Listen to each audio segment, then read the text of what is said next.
Hey, Pastor Jeff. It's close to Easter, and around Easter, Christians celebrate this thing called Good Friday.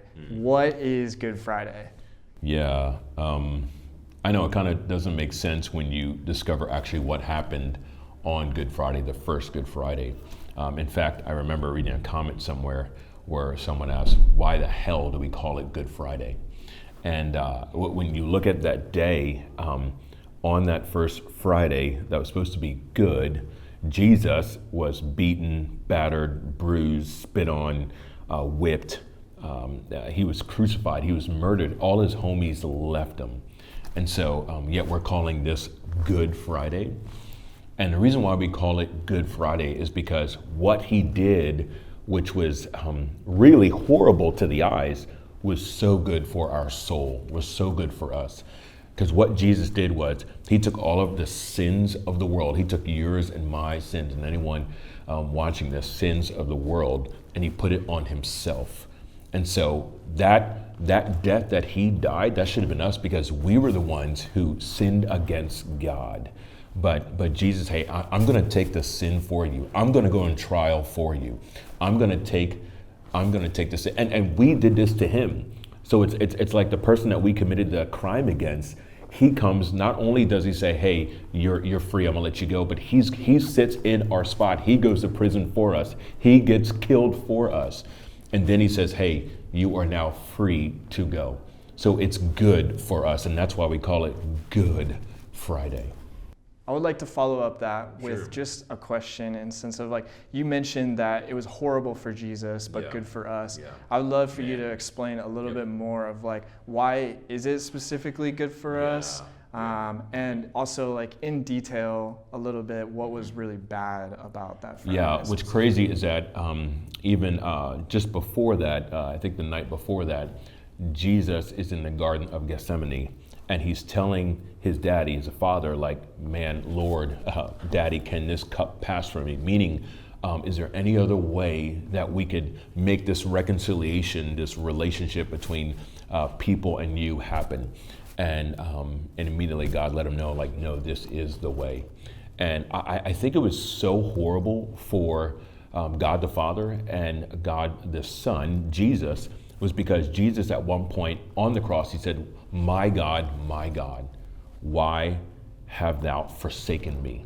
And so you got to imagine, if Jesus is who he says he is, and God is the God who's been around forever, they have been connected spiritually in so many kind of ways. They move almost as a unit. They have been together forever, since ever.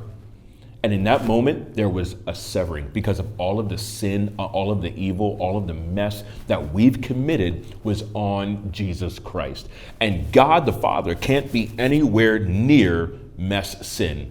In fact, he's holy, which means he's set apart from sin. And so in that moment, it was, we have no idea how bad it was for Jesus on the cross, because there was a separation between him and his daddy, because he put all the sin, all the mess, all the corruption that you and I commit on himself, and everyone that ever existed on himself, so that he could take the penalty of sin, even though that's what we deserved.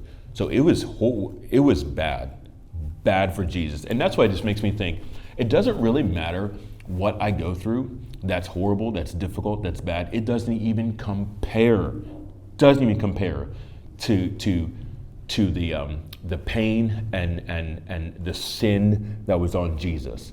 And so, yeah, that's why it's good for us, because we deserve the cross, but he took it for us.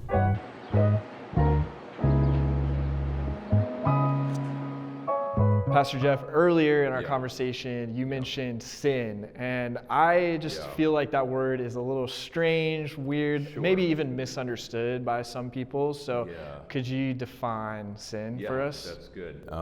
Well, we are all sinners, and we all sin. And all it really means is the word sin just means falling short, meaning you try to hit the mark.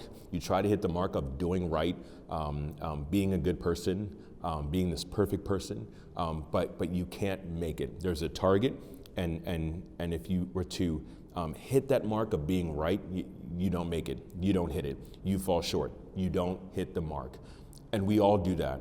I think everyone would agree that none of us are without sin, without bad stuff in our life. We constantly think of bad things, and we do bad things, and that's everyone. Doesn't matter if you're a gangster or an Ethel in the elderly center. We all do things that we should not do. And honestly, we need Jesus to save us. In fact, I remember watching the movie Man of Steel, and Amy Adams in the commentaries, she said she loves the mythology of Superman because she said, isn't it great to think of the story of the fact that we need to be saved from ourselves? And Superman saves us from ourselves. And I'm like, Amy Adams, Jesus is the real Superman. He saves us from ourselves, and he saves us from our sin. That's what sin is.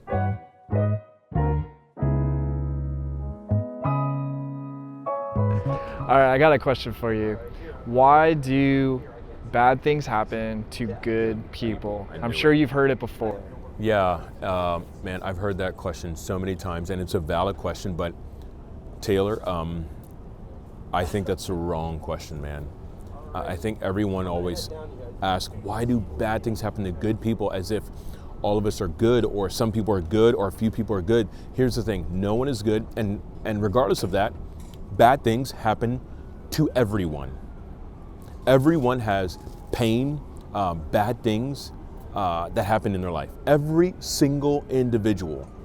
The question is, what do we do when we're going through the pain? We always want to get through the pain or take it away. But this is why I love Jesus. Jesus lets us know that, hey, I'm here to help you walk in the pain, through the pain. And I'm here to not only help you walk through the pain, but help you discover and to learn while you're walking through the pain. So, at the end of the day, pain itself is not the problem. The problem is not having the one to help us go through the pain. My wife and I always say, can you imagine going through this life? Because we've had some really tough, come on, Taylor, I've had some real junk happen to me in my life. And my wife and I have always said, can you imagine going through all of this without Jesus? And we don't want to. And that's who Jesus is. Pastor Jeff, you mentioned that Jesus is the answer. Mm-hmm. I just want to know, what does that even mean for us as non-believers or Christians or people that celebrate Good Friday? What does that mean? I think the world is looking for an answer. The world is looking for hope. I think when you look around your life, when you look at the pain, when you look at the atrocities, when you look at our world, I mean, literally right on these streets, right below us, Taylor, is homelessness, is crime, people literally left on the streets, and then we got a whole bunch of hopelessness all over the world. People want hope. And the Apostle Paul in the Bible tells us in Romans 15:13, may the God of hope, so he is hope, may the God of hope fill you with joy and peace. Man, I'm telling you, I feel like there is no joy, real joy, and there's definitely no peace. And that can be found in Jesus. And that's why Good Friday is good, because Jesus, the only one who could bring hope, brings it to us. He had to go to the cross and he had to die so that we can have life, so that we can have hope. He's the answer. That's Jesus.